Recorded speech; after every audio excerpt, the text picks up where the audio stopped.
Programang ito ay rated SPG, striktong patnubay at gabay ng magulang ang kailangan.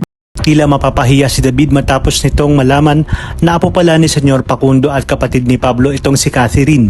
At dahil nahumaling siya sa taglay na ganda ni Catherine ay wala na siyang magawa kundi magpakita ng kabutihan kay Pablo. Pero sa oras umano na makuha niya si Catherine at mapagsawaan ay hindi na siya makikipagplastikan kay Pablo. Sa kabilang banda, sa paglabas si Tanggol ay agad siyang dadalaw sa pwesto ng kanyang lola Tinding.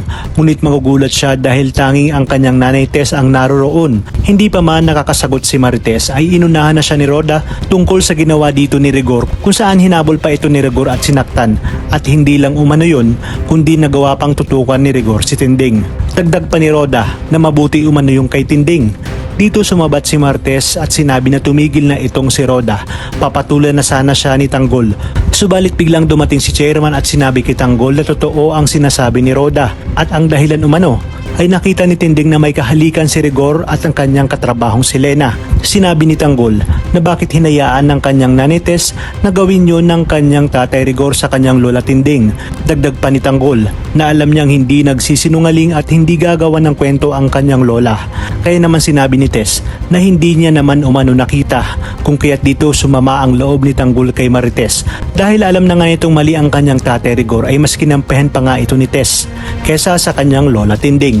Sinabi ni Tanggol na dahil sa ginawa ni Rigor ay itutuloy niya ang pagsasampa ng kaso dito dahil sumusobra na umano ito at hindi na nirespeto ang kanyang lola Tinding.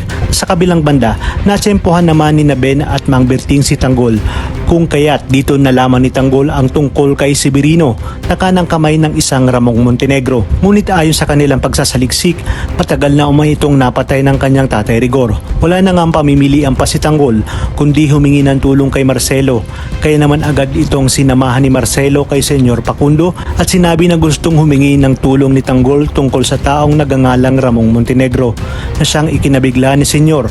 At sinabi nga kay Tanggol na buhay pa umano itong si Ramon Montenegro at nagtatago lamang sa ibang pangalan. At nang tinanong nito kung bakit naitanong ni Tanggol ay dito inilahad ni Tanggol ang kanyang kagustuhang makapaghiganti. Habang ikinikwento ni Tanggol ay hindi maiwasang magsalita ni Senyor Facundo dahil kamukhang kamukha umano ni Tanggol si Ramon Montenegro ng kabataan pa. Marahil umano na may kaugnayan sila sa isa't isa. Sa inyong palagay, si Senyor na kaya ang makakatulong kay Ramon at Tanggol upang tuluyang magkita?